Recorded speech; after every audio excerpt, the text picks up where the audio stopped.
Hello everyone, friends and dear student. This is R.K. Kharol and you are watching Samra Educate the Learners Hub. आज के video में हम राजस्थान शिक्षक पात्रता परीक्षा यानी कि रीट के लिए हिंदी लैंग्वेज से संबंधित एक टॉपिक पढ़ेंगे। हमारे पिछला टॉपिक जो था वो था तत्सम और तद्भव यानी कि शब्द रूप जो हम पढ़ रहे हैं उसके अंदर हम तत्सम और तद्भव शब्द का अध्ययन किया था। उसके बाद देश और विदेशी शब्द का अध्ययन किया था जो कि बहुत ही अच्छी ट्रिक्स के द्वारा आपको मैंने बताया था। आज हम विकारी शब्दों में संज्ञा शब्द को पढ़ेंगे। यानी कि विकारी शब्द मैंने बताया था आपको, विकारी शब्द क्या होते हैं, जो लिंग वचन और कारक के द्वारा परिवर्तित होते हैं उनको विकारी शब्द कहते हैं। तो आज हम विकारी शब्द में सबसे पहले संज्ञा का अध्ययन करेंगे। तो वीडियो शुरू करने से पहले जिन दोस्तों ने अभी तक हमारे वीडियो और चैनल को सब्सक्राइब नहीं किया है कृपया सब्सक्राइब कर ले और इसी तरीके से रोचक वीडियो देखने के लिए हमारे चैनल के साथ बने रहें और बेल आइकन को जरूर दबा लें। तो हम बात करते हैं संज्ञा की। तो यहाँ पे हम देखते हैं कि संज्ञा किसे कहते हैं। तो संज्ञा दो शब्दों का मेल है। दो शब्द कौन कौन से हैं, एक आपका सम आ जाता है और एक आ जाता है आपका ज्ञा। सम का मतलब सम्यक और ज्ञा का मतलब यहाँ से ज्ञान होता है। यानी किसी चीज़ का सम्यक ज्ञान जब होता है तो उसको हम क्या कहते हैं, संज्ञा कहते हैं। अब हम इसकी परिभाषा देखते हैं संज्ञा की, अर्थ क्या होता है संज्ञा का। तो अर्थ यहाँ पे क्या आ रहा है कि संज्ञा के यानी नाम, किसी चीज़ का नाम या हम कह सकते हैं किसी व्यक्ति, वस्तु, स्थान, प्राणी और भाव के नाम को संज्ञा कहते हैं। यानी कि ऐसा कोई नाम जिससे किसी व्यक्ति का, किसी वस्तु का, किसी स्थान का, प्राणी का या फिर किसी भाव का बोध हो जाता है, यानी उसका हम पता चल जाता है, उसका हमें ज्ञान होता है, वही क्या होती है, संज्ञा शब्द होती है। जैसे हम देखते हैं यहाँ पे श्याम, मोहन, ये दो नाम जो है ये किसी व्यक्ति का नाम बता रहे हैं। भीलवाड़ा, अजमेर, ये क्या बता रहे हैं, किसी स्थान का नाम बता रहे हैं। इसी प्रकार से घोड़ा और ऊँट ये किसी जानवर का नाम या प्राणी का नाम बता रहे हैं। इस प्रकार हम आगे देख सकते हैं नदी, बुढ़ापा, तो नदी जो है किसी स्थान का नाम या किसी पूरी जाति का नाम बोध करा रही है, तो बुढ़ापा किसी भाव का बोध करा रहा है। फिर आप लोग जैसे जानते हो कि संज्ञा के जो भेद होते हैं वो मुख्यतः तीन भेद होते हैं। ठीक है, संज्ञा के मुख्यतः तीन भेद होते हैं, व्यक्तिवाचक संज्ञा, जातिवाचक संज्ञा और भाववाचक संज्ञा। तो यहाँ तक आपको समझ में आया होगा कि संज्ञा की परिभाषा आपने देखी कि किसी भी चीज़ का नाम जिससे उस चीज़ या उस वस्तु का या उस व्यक्ति का या स्थान का बोध होता है या उसका पता चलता है वो क्या कहलाती है, संज्ञा कहलाती है। आगे हम देखते हैं तो हमने जो प्रकार भी देखे हैं तीन, उनमें सबसे पहला प्रकार क्या आता है, व्यक्तिवाचक संज्ञा। तो व्यक्तिवाचक संज्ञा के बारे में हम पढ़ते हैं, इसकी परिभाषा क्या है, हम कैसे कह सकते हैं कि कोई शब्द जो है वो व्यक्तिवाचक संज्ञा आएगा। तो ये किसी व्यक्ति, वस्तु, स्थान इत्यादि के नाम का बोध कराने वाले शब्द, यानी कि ऐसे शब्द जो किसी व्यक्ति के या किसी वस्तु के या फिर किसी स्थान के नाम का बोध कराते हैं वो क्या होते हैं, व्यक्तिवाचक संज्ञा शब्द कहलाते हैं। जैसे अब देखते हैं हम सबसे पहले व्यक्तियों के नाम, यानी कि व्यक्तियों के नाम को किस प्रकार देख सकते हैं अपन। तो जैसे यहाँ देख रहे हो आप विजय, युवराज, मनीष, मनीषा, तो ये किसी व्यक्ति विशेष का नाम का बोध करा रहे हैं, तो यहाँ पे क्या आ जाएगा, ये व्यक्तिवाचक संज्ञा में आएंगे। अब अपन ने दूसरी चीज़ पढ़ी कि वस्तु का नाम भी हो सकता है। तो वस्तु का नाम किसी पर्टिकुलर के किसी विशेष वस्तु का नाम ही होगा तो वो व्यक्तिवाचक संज्ञा में आएगा। जैसे उषा पंखा, उषा पंखा यानी किसी एक पर्टिकुलर पंखे की हम बात कर रहे हैं, यहाँ पे किसी विशेष पंखे की बात कर रहे हैं, उषा पंखा, तो ये एक व्यक्तिवाचक संज्ञा में आएगा। इसी प्रकार से सेलो पेन, बजाज मोटरसाइकिल या इस प्रकार से और भी जो उदाहरण हैं जैसे वीवो मोबाइल, तो ये क्या एक पर्टिकुलर नाम आ रहा है, इसलिए इसको हम क्या कहेंगे, व्यक्तिवाचक संज्ञा कहेंगे। इसके साथ स्थान का नाम देखते हैं। तो स्थान में भी किसी पर्टिकुलर स्थान का या किसी विशेष स्थान का बोध होना चाहिए। जैसे गंगा नदी एक विशेष स्थान हो गया, अरावली पर्वत एक विशेष स्थान हो गया, हिमालय पर्वत एक विशेष स्थान हो गया, भारत एक विशेष देश का नाम हो गया है, ऑस्ट्रेलिया भी किसी विशेष देश का या स्थान का नाम हो गया है। इसी प्रकार राजस्थान और भीलवाड़ा ये किसी विशेष जगह के बारे में बता रहे हैं या स्थान के बारे में बता रहे हैं। तो ये सभी चीज़ें जो है व्यक्तिवाचक संज्ञा में आएगी। तो आप लोगों को व्यक्तिवाचक संज्ञा के जो है पता चल गया होगा कि किस प्रकार इनकी पहचान की जाती है। वीडियो के जब वीडियो आगे बढ़ाएंगे तो हम इसकी पहचान के नियम भी देखेंगे। अभी हम देखते हैं कि व्यक्तिवाचक संज्ञा में विशेष क्या है। तो व्यक्तिवाचक संज्ञा में देखो विशेष ये है कि व्यक्तिवाचक संज्ञा का प्रयोग हमेशा एक वचन में किया जाता है। याद रखना कि व्यक्तिवाचक संज्ञा का प्रयोग कैसे किया जाएगा, हमेशा एक वचन में किया जाएगा या ऐसे एक वचन में किया जाएगा जिसका बहुवचन कभी बनता ही नहीं है, यानी जिसका बहुवचन नहीं होता है। जैसे किसी का नाम ले लेते हैं अपन, तो विजय, तो विजय को अपन विजयो या विजय नहीं कह सकते हैं, इसलिए ये एक वचन में ही प्रयुक्त होती है। व्यक्तिवाचक संज्ञा हमेशा ध्यान, कभी उसका बहुवचन नहीं बनेगा। तो ये पहचानने का इसका सबसे अच्छा नियम है कि कभी भी व्यक्तिवाचक संज्ञा का क्या नहीं बनेगा, बहुवचन नहीं बनेगा। ठीक है, तो यह आपको पहचानने में बहुत मदद करेगा कि कौन सी संज्ञा व्यक्तिवाचक संज्ञा है। फिर आगे अपन देखते हैं जातिवाचक संज्ञा के विषय में पढ़ते हैं। जातिवाचक संज्ञा क्या होती है? तो जातिवाचक संज्ञा क्या है कि किसी व्यक्ति, वस्तु, स्थान आदि के पूरे वर्ग या समूह का बोध कराती है, यानी कि पूरे वर्ग का या पूरे समूह का या पूरे समुदाय का या पूरी जाति का बोध कराती है। ऐसे शब्द क्या कहलाते हैं? जातिवाचक संज्ञा कहलाते हैं। जैसे अब मनुष्य, व्यक्ति जो है, व्यक्तियों की जाति की बोध कैसे होती है? जैसे अपन देखते हैं यहाँ आ रहा मनुष्य शब्द। मनुष्य शब्द यानी कि धरती पे जितने भी मनुष्य हैं वो सभी आ जाते हैं इसमें। तो ये एक जाति हो गई मनुष्यों की, एक वर्ग हो गया, एक समूह हो गया, इसलिए इसको अपन जातिवाचक संज्ञा के अंदर लेंगे। फिर स्त्री, स्त्री में भी पृथ्वी पर जितने भी स्त्रियाँ हैं या किसी समुदाय विशेष में जितनी भी स्त्रियाँ हैं उनका सम्मिलित रूप हो जाता है या उनका वर्ग हो जाता है, इसलिए हम इसको क्या कहेंगे? जातिवाचक संज्ञा कहेंगे। उसके साथ में आप लिख दो औरत, लड़की, पुरुष, बेस, लड़का, आदमी इत्यादि जो शब्द होते हैं वो सभी जातिवाचक संज्ञा को इंगित करते हैं। और ये व्यक्ति विशेष के लिए प्रयुक्त नहीं हो रहे हैं, ये व्यक्तियों के एक समूह के लिए प्रयुक्त हो रहे हैं, इसलिए इनको अपन क्या कहेंगे? जातिवाचक संज्ञा के अंतर्गत कहेंगे। फिर वस्तु के बारे में देख लेते हैं। तो वस्तु अपन ने व्यक्तिवाचक में भी पढ़ा था। तो व्यक्तिवाचक में हम किसी पर्टिकुलर वस्तु की बात करें, जैसे उषा पंखा, लेकिन यहाँ अपन ने लिया है पंखा शब्द। पंखा शब्द के अंदर क्या आ जाता है कि सारे पंखे, जितने भी अलग अलग वैरायटी के पंखे होते हैं वो सबके एक वर्ग आ जाता है, पूरी एक जाति आ जाती है, इसलिए अपन इसको जातिवाचक संज्ञा में लेंगे। इसी प्रकार टीवी, फ्रिज, पुस्तक, पेन, कुर्सी और मोबाइल, यानी कि ये सभी चीज़ें जो है ये पूरी इनके वर्ग का या इनके पूरे समूह का बोध करा रही है, किसी एक विशेष वस्तु का बोध नहीं करा रही है। अगर विशेष वस्तु का बोध होगा तो वो व्यक्तिवाचक संज्ञा होगी, जबकि पूरे समूह का बोध होगा तो वो क्या होगा? जातिवाचक संज्ञा के अंदर आएगी। इसी प्रकार हम आगे देखते हैं। तो आगे क्या आ रहा है आपके पास? आगे आ रहा है आपके पास स्थान के लिए। तो स्थान के लिए देखते हैं नदी। व्यक्तिवाचक संज्ञा में हमने गंगा नदी लिया था। तो गंगा नदी एक पर्टिकुलर नदी है, एक ही नदी है, जबकि नदी शब्द आते ही, केवल नदी शब्द जब आएगा तो जितनी भी नदियाँ हैं उन पूरे का समूह आ जाएगा, इसलिए यहाँ पे समूह जो अब आएगा तो उसको अपन क्या कहेंगे? जातिवाचक संज्ञा कहेंगे। इसी प्रकार झील, पर्वत, देश, जिला, शहर, विद्यालय, ये सभी क्या चीज़ हो गई है? जातिवाचक संज्ञा हो गई है। फिर आगे बात करते हैं कि जातिवाचक संज्ञा में विशेष क्या है। तो जिस प्रकार व्यक्तिवाचक संज्ञा को अपन केवल एक वचन में ही प्रयोग कर सकते थे, उसी प्रकार जातिवाचक संज्ञा को हमेशा बहुवचन में प्रयोग किया जाता है, अर्थात या फिर हम बात कहेंगे कि ऐसा एक वचन भी हो सकता है जिसका बहुवचन बनाया जा सकता है। ठीक है, तो आपको व्यक्तिवाचक संज्ञा में मैंने बताया था कि हमेशा एक वचन में प्रयोग होगी और उसका कभी बहुवचन नहीं बनेगा। यहाँ पे आपके जातिवाचक संज्ञा हमेशा बहुवचन में प्रयोग होती है और उसका एक वचन, ऐसा एक वचन होता है जिसका बहुवचन बन सकता है। ठीक है, तो ऐसे शब्द जिनका बहुवचन भी होता है और एक वचन भी होता है, दोनों होते हैं और हमेशा एक वचन में प्रयोग, बहुवचन में प्रयोग होती है, तो वो शब्द जो है जातिवाचक संज्ञा कहलाती है। ये आपको विशेष जो है नोट याद रखना है ताकि आपको जातिवाचक संज्ञा पहचानने में समस्या ना हो। फिर हम आगे बात करते हैं भाववाचक संज्ञा की। तो भाववाचक संज्ञा में अपन क्या आएगा? जैसे नाम से पता चल रहा है कोई भाव होना चाहिए, कोई फीलिंग्स होनी चाहिए। तो वह शब्द जो किसी भाव यानी किसी फीलिंग या किसी संवेग को बताता हो, अवस्था बताता हो, स्वरूप बताता हो, गुण, दशा या आकार आदि का बोध कराते हैं, भाववाचक संज्ञा कहलाते हैं। यानी कि आपको कहने का मतलब ये है कि ऐसे शब्द जिससे किसी वस्तु या किसी व्यक्ति के भाव का, उसकी अवस्था का, उसके स्वरूप का, गुण का और दशा का या आकार का बोध हो जाता है, वो क्या कहलाते हैं? भाववाचक संज्ञा शब्द कहलाते हैं। जैसे सुख, दुख, सुख और दुख। सुख और दुख में ये किसी व्यक्ति की क्या बता रहे हैं? अवस्था बता रहे हैं या उसका जो भाव है वो बता रहे हैं। इसके अलावा अमीरी और गरीबी किसी व्यक्ति की अवस्था बता देंगे।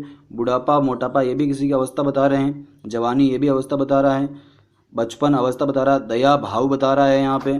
प्रेम ये भी भाव है। प्रार्थना ये भी भाव है। सौंदर्य ये क्या बता रहा है? ये उसका गुण बता रहा है या उसके बारे में कुछ विशेष जो तत्व है वो बता रहा है। ठीक है, तो ये सब शब्द हैं, यानी कि जो किसी व्यक्ति के या किसी वस्तु के भाव के बारे में या उसकी आकार, स्वरूप या किसी गुण या दया भाव के बारे में बताता है, तो वो शब्द क्या कहलाते हैं? भाववाचक संज्ञा कहलाते हैं। अब भाववाचक संज्ञा में विशेष क्या है? तो भाववाचक संज्ञा में विशेष देखते हैं अपन। तो भाववाचक संज्ञा शब्दों का प्रयोग सदैव एक वचन में होता है। जिस प्रकार व्यक्तिवाचक संज्ञा का प्रयोग हमेशा एक वचन में होता है, उसी प्रकार भाववाचक संज्ञा का प्रयोग भी एक वचन में होता है। और जब इनको बहुवचन में प्रयोग करते हैं तो ये जातिवाचक संज्ञा बन जाते हैं। ये याद रखना विशेष नियम है कि कोई भी भाव, कोई भी आकार या दशा, ऐसा शब्द जो ये बताते हैं, आकार, दशा, भाव या किसी गुण को बताते हैं, अगर उनको बहुवचन में प्रयोग कर दिया जाएगा तो वो जातिवाचक संज्ञा बन जाएंगे। ये सबसे इम्पोर्टेंट फैक्ट है यहाँ पे कि अगर ऐसे शब्दों को, यानी भाववाचक संज्ञा शब्दों का अगर हम बहुवचन में प्रयोग करेंगे तो वो जातिवाचक संज्ञा बन जाएंगे, और एक वचन में प्रयोग करने पे वो भाववाचक संज्ञा रहेंगे। और भाववाचक संज्ञा के शब्द जो होते हैं हमेशा एक वचन में ही प्रयोग होते हैं। तो आपको संज्ञा के तीनों रूपों के बारे में, जो मोटे तौर पे मुख्य रूप से जो 3 प्रकार है, भेद है, उनके बारे में आपको अच्छे से पता चल गया होगा। आशा करता हूँ कि आपको ये समझ में आया होगा। आगे हम देखते हैं कि संज्ञा के जो अन्य भेद है, तो यहाँ पे जातिवाचक संज्ञा के 2 उपभेद आते हैं। अन्य संज्ञा के नहीं आते, लेकिन जातिवाचक संज्ञा के 2 उपभेद आते हैं। वो 2 उपभेद कौन से हैं वो अपन देखते हैं। तो वो 2 उपभेद है आपके पास। सबसे पहला आता है जातिवाचक संज्ञा में द्रव्यवाचक, यानी कि किसी पदार्थ के बारे में अवबोध करा देते हैं तो वो कौन से शब्द हो जाते हैं, द्रव्यवाचक शब्द हो जाते हैं। फिर आता है समुदायवाचक शब्द, यानी कि समुदायवाचक जातिवाचक संज्ञा। तो द्रव्यवाचक शब्द संज्ञा में क्या होते हैं, तो वे शब्द जो किसी द्रव्य यानी पदार्थ का बोध कराते हैं। किसका कराते हैं, किसी पदार्थ का बोध करा देते हैं, वो द्रव्यवाचक कहलाते हैं या द्रव्य जातिवाचक संज्ञा कहलाते हैं। फिर अगर आप देखते हैं तो इसके एग्जाम्पल क्या हो सकते हैं, जैसे तो सोना, चांदी, पीतल, तो ये क्या बता रहे हैं, ये किसी पदार्थ के बारे में, किसी तत्व के बारे में इंगित कर रहे हैं। तो ये क्या आ जाएंगे, जातिवाचक संज्ञा के अंतर्गत आएंगे। और कौन सी संज्ञा में आएंगे, द्रव्यवाचक संज्ञा। फिर प्लास्टिक, स्टील, तेल, दूध, घी, शक्कर, नमक, ये भी किसी पदार्थ या किसी तत्व या किसी यौगिक के बारे में बता रहे हैं।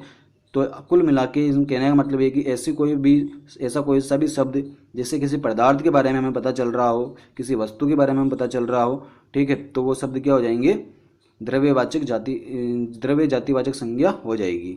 ठीक है। फिर अपन बात करते हैं आगे, दूसरा जो हमारा प्रकार था समुदायवाचक।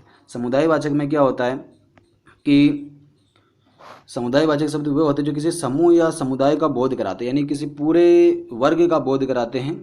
किसी भी पर्टिकुलर चीज़, जैसे एक वस्तु हो सकती है या कोई अन्य प्रकार हो सकता है, लेकिन उसका पूरे जाति का बोध कराता है। जैसे सभा के अंदर बहुत सारे लोग होते हैं, इसलिए वो पूरा समूह हो गया, वर्ग हो गया। इसी प्रकार सेना में भी बहुत सारे सैनिक होते हैं, इसलिए वो पूरा समूह हो गया। दल में भी बहुत सारे व्यक्ति होते हैं। इसी प्रकार आप समूह, सम्मेलन, वृंद, गण और जन, गुच्छ, ढेर, कुंज, इस प्रकार के शब्द, यानी ऐसे जो भी शब्द जो पूरे समुदाय या समूह का बोध कराते हैं, समुदायवाचक संज्ञा कहलाते हैं या समुदाय जातिवाचक संज्ञा कहलाते हैं। फिर हम आगे देखते हैं, तो यहाँ पे संज्ञा के विशेष नियम भी, अभी अपन ने संज्ञा के सभी प्रकार पढ़ लिए हैं अपन ने, तो अपन कैसे पहचानेंगे कि कोई संज्ञा कौन सी है। तो सबसे पहला नियम यहाँ पे आता है कि कौन सी संज्ञा है, व्यक्तिवाचक संज्ञा के विषय में आता है कि जब व्यक्तिवाचक संज्ञा का कोई शब्द, यानी कि कोई व्यक्तिवाचक संज्ञा यानी किसी व्यक्ति वस्तु का नाम जो होता है, अगर उसका नाम के साथ में या उस वाक्य में उस नाम के साथ में अन्य नाम का भी बोध होता है, यानी कि दूसरा नाम भी आता है, तो उस अन्य नाम को जातिवाचक संज्ञा में गिना जाता है। कैसे, तो उसका एग्जाम्पल अपन देखते हैं। यहाँ पे अपने पास एक एग्जाम्पल है, सीता उनके घर की लक्ष्मी है। सीता उनके घर की लक्ष्मी, यहाँ पे 2 शब्द आ रहे हैं, एक सीता और एक यहाँ पे आ रहा है लक्ष्मी। दोनों ही किसी लड़की के नाम हैं और या किसी महिला के नाम हैं, लेकिन यहाँ पे जो पहले शब्द आ रहा है सीता, इसको व्यक्तिवाचक संज्ञा माना जाएगा, जबकि जो लक्ष्मी है वो यहाँ पे जातिवाचक संज्ञा होगी। क्यों? क्योंकि सीता के अर्थ में या सीता के साथ में ये शब्द प्रयोग हुआ है, कौन सा, लक्ष्मी। और यहाँ पे सीता की किसी गुण या विशेषता या किसी विशेष कार्य के लिए लक्ष्मी शब्द का प्रयोग हुआ है कि उनके घर की लक्ष्मी है, इसलिए यहाँ पे लक्ष्मी शब्द को व्यक्तिवाचक संज्ञा ना मान के जातिवाचक संज्ञा माना जाएगा।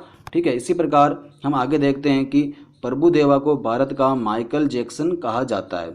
तो यहाँ पे प्रभुदेवा पर्टिकुलर एक व्यक्ति हो गए हैं, इसलिए इनको व्यक्तिवाचक संज्ञा दी जा रही है। और माइकल जैक्सन अगर अलग से प्रयोग होता है किसी सिंगल वाक्य में तो व्यक्तिवाचक संज्ञा होता है, लेकिन यहाँ पे इनसे तुलना की जा रही है। ठीक है। तो यहाँ पे ये जो माइकल जैक्सन जो शब्द है वो कौन सा शब्द हो गया, जातिवाचक संज्ञा का शब्द हो गया, यानी कि यहाँ पे माइकल जैक्सन व्यक्तिवाचक संज्ञा ना होकर जातिवाचक संज्ञा हो गई। यानी कि ऐसे शब्द जिनके अंदर या ऐसे वाक्य जिनमें एक व्यक्तिवाचक संज्ञा शब्द के साथ में दूसरा व्यक्तिवाचक संज्ञा शब्द प्रयोग होता है या किसी व्यक्ति का नाम प्रयोग होता है, तो वहाँ पे आपको वाक्य के अर्थ अगर इस प्रकार से निकलता है जिससे कि एक व्यक्ति की दूसरे व्यक्ति के समान या तुलना की बताई जा रही हो, तो वहाँ पे जो दूसरा शब्द आता है वो जातिवाचक संज्ञा का हो जाएगा और प्रथम शब्द जो है वो व्यक्तिवाचक संज्ञा का गिना जाएगा। फिर हम आगे बात करते हैं दूसरे नियम की कि व्यक्ति जाति संज्ञाओं को पहचानने का दूसरा नियम क्या है। तो दूसरा नियम यहाँ आपको दिख रहा है जातिवाचक संज्ञा के विषय में कि जातिवाचक संज्ञा शब्द का कोई शब्द जब किसी व्यक्ति विशेष के अर्थ में रूढ़ हो जाता है, क्या हो जाता है, जब किसी व्यक्ति विशेष के अर्थ में रूढ़ हो जाता है, यानी कि किसी व्यक्ति विशेष के लिए उसका यूज़ किया जाता है, तो यहाँ पे व्यक्तिवाचक संज्ञा होती है। ठीक है, नियम को समझने के लिए एक एग्जांपल है हमारे पास, जैसे धोनी। धोनी आप सभी जानते हो, महेंद्र सिंह धोनी। तो धोनी यहाँ उनकी क्या है, कास्ट है। तो एक कास्ट का मतलब क्या हो गया कि जितने भी उस कास्ट के लोग होते हैं उन सबको एक ही कास्ट में धोनी नाम से जाना जाएगा। ठीक है, तो वो उनका वर्ग हो गया। लेकिन यहाँ पे जो सेंटेंस देख रहे हैं, वाक्य देखिए आप कि धोनी ने भारत को विश्व कप जिताया। तो यहाँ पे धोनी जो है वो महेंद्र सिंह धोनी के लिए ही प्रयोग हो रहा है, पूरी धोनी वर्ग के लिए प्रयोग नहीं हो रहा है। इसलिए यहाँ पे धोनी शब्द जो है वो क्या हो गया, व्यक्तिवाचक संज्ञा हो गई है। इसी प्रकार यहाँ पे माल्या ले लेते हैं अपन। तो माल्या शब्द क्या है कि ये भी एक जाति का बोध करा रहा है, पूरे वर्ग का बोध करा रहा है। लेकिन यहाँ पे जो शब्द वाक्य है उसको हम देखेंगे तो माल्या बैंक से कर्ज लेकर फरार हो गया। तो यहाँ पे माल्या किसी एक व्यक्ति के बारे में आ रहा है। ठीक है, और ये एक व्यक्ति हो गया है या किसी एक विशेष व्यक्ति हो गया है, इसलिए व्यक्तिवाचक संज्ञा इसको कहा जाएगा। ठीक है, तो आपको यहाँ पर पता चल गया होगा, पहले नियम में हमने देखा है कि अगर एक नाम के साथ में दूसरा नाम आता है तो पहला नाम आपका जो व्यक्तिवाचक होगा और दूसरा नाम जातिवाचक होगा। उसी प्रकार यहाँ हमने देखा है कि अगर कोई जातिवाचक संज्ञा का कोई शब्द अगर किसी व्यक्ति के लिए प्रयोग होता है तो वह जातिवाचक संज्ञा ना रहकर व्यक्तिवाचक संज्ञा में बदल जाता है। तीसरा नियम अपन देखते हैं, भाववाचक संज्ञा के विषय में है तीसरा नियम। तो यहाँ पे क्या आता है कि भाववाचक संज्ञा का प्रयोग हमेशा एक वचन में होता है, जैसे कि अभी मैं अपने भाववाचक संज्ञा पढ़ी थी तब बताया था। और बहुवचन में प्रयोग होते ही भाववाचक संज्ञा जो है वो जातिवाचक संज्ञा में बदल जाती है। सेम यही बताया था मैंने, तो उसका एग्जाम्पल के द्वारा समझ लेते हैं अपन। एग्जाम्पल क्या आता है, जैसे शहर में गंदगियों के ढेर लगे रहते हैं। तो यहाँ पे गंदगियों का एक पूरा समूह आ गया है, पूरा वर्ग आ गया है, इसलिए ये क्या हो गया है, जातिवाचक संज्ञा हो गया।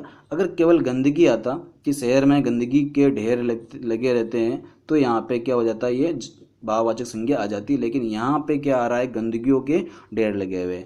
उसी प्रकार उस पर दुखों का पहाड़ टूट पड़ा। तो यहाँ पे आपको सीधा संबंध में आ रहा है कि दुख अगर शब्द होता तो यहाँ पे कौन सी संज्ञा होती, भाववाचक संज्ञा होती, क्योंकि वो किसी व्यक्ति के भाव का बोध करा रहे। और यहाँ पे आपके आ रहा है दुखों का पहाड़ टूट पड़ा। दुखों का पहाड़ टूट पड़ा मतलब एक साथ बहुत सारे दुख आ गए, यानी कि यहाँ पे समूह हो गया, एक वर्ग हो गया दुखों का, इसलिए इस समय उसको जातिवाचक संज्ञा क्या जो है संज्ञा देंगे, यानी कि इसको बताएंगे कि ये जातिवाचक संज्ञा है। इसी प्रकार हमारी दुआएं व्यर्थ नहीं जाएगी। दुआ शब्द जो होती वो अगर केवल एक वचन में होता तो भाववाचक संज्ञा होती। यहाँ पे दुआएं जो है वो बहुवचन शब्द है, इसलिए यहाँ पे क्या हो गया, ये जातिवाचक संज्ञा का शब्द हो गया है। ठीक है, फिर हम आगे देखते हैं हमारा अगला नियम, चौथा नियम। चौथा नियम क्या कहता है कि चौथा नियम क्या कह रहा है कि यदि किसी विशेषण को बहुवचन में प्रयोग किया जाता है तो वहाँ जातिवाचक संज्ञा बन जाती है। ठीक है, तो कोई भी विशेषण जिसको हम बहुवचन में प्रयोग करते हैं तो वहाँ पे क्या बन जाती है, जातिवाचक संज्ञा बन जाएगी। जैसे अमीरों को गरीबों की मदद करनी चाहिए। ठीक है, क्या करनी चाहिए, अमीरों को गरीबों की मदद करनी चाहिए। तो यहाँ पे दो शब्द आ रहे हैं, एक अमीर और एक गरीब। तो अमीर और गरीब विशेषण है। ठीक है, ये किसी व्यक्ति की विशेषता बता रहे हैं कि वह अमीर है या वह गरीब है। लेकिन यहाँ आ गया अमीरों यानी कि जितने भी रिच पर्सन है, जितने भी अमीर आदमी हैं या जितने अमीर व्यक्ति है वो सभी आ गए, तो यहाँ पे जातिवाचक संज्ञा हो गई। इसी प्रकार गरीबों, तो गरीबों शब्द का बहुवचन हो गया है गरीब का, तो इसमें भी क्या आ गया, सभी प्रकार के गरीब यहाँ पे आ जाते हैं। सभी गरीब जो है वो मिलके एक समूह के रूप में यहाँ प्रयुक्त होते हैं, इसलिए यहाँ पे भी जातिवाचक संज्ञा आ गई। यानी दोनों शब्द अमीरों और गरीबों दोनों शब्द क्या हो गए, जातिवाचक संज्ञा के हो गए। इसी प्रकार बड़ा होता है शब्द हमारा, जो बड़ा शब्द हो विशेषण के लिए विशेषण होता है, लेकिन बड़ो यानी कि एक पूरा वर्ग आ जाता है, इसलिए इसको भी जातिवाचक संज्ञा में लिया जाएगा। कमजोर किसी व्यक्ति की विशेषता होती है, इसलिए विशेषण हो जाएगा। लेकिन कमजोरों का यानी कि पूरा वर्ग आ जाता है, तो यहाँ पे क्या हो जाएगा, पूरा जातिवाचक संज्ञा के रूप में प्रयुक्त होएगा। ठीक है, तो बड़ों का सम्मान करना चाहिए और कमजोरों को नहीं सताना चाहिए। तो ये यहाँ पे पता चल रहा है कि पूरे वर्ग का बोध करा रहे हैं, पूरे वर्ग का ज्ञान हमें दे रहे हैं, इसलिए हम इसको जातिवाचक संज्ञा में यूज़ करेंगे। फिर आगे अपन देखते हैं, यहाँ पे विशेष आता है कि व्यक्तिवाचक संज्ञा जो होती है इससे भाववाचक संज्ञा नहीं बनती है। क्या नहीं बनती है कि व्यक्तिवाचक संज्ञा से कभी भी भाववाचक संज्ञा नहीं बनती है। बल्कि वे विशेषण होता है। ठीक है, तो आपको ये याद रखना है कि कभी भी कोई व्यक्तिवाचक संज्ञा हो और उसका रूप थोड़ा सा परिवर्तन करके दे रखा हो तो वो संज्ञा रूप नहीं हो जाएगा, यानी भाववाचक संज्ञा नहीं होएगी, वो क्या हो जाएगा, विशेषण हो जाएगा। जैसे भारत, भारत से क्या बना, भारतीय, तो भारतीय एक भाववाचक संज्ञा नहीं है, ओके, क्या हो गया, एक विशेषण है। और इसका एग्जाम्पल बताइए, जैसे भारतीय नागरिक, तो यह नागरिक जो विशेष्य हो गया और भारतीय क्या हो गया, उसका विशेषण हो गया।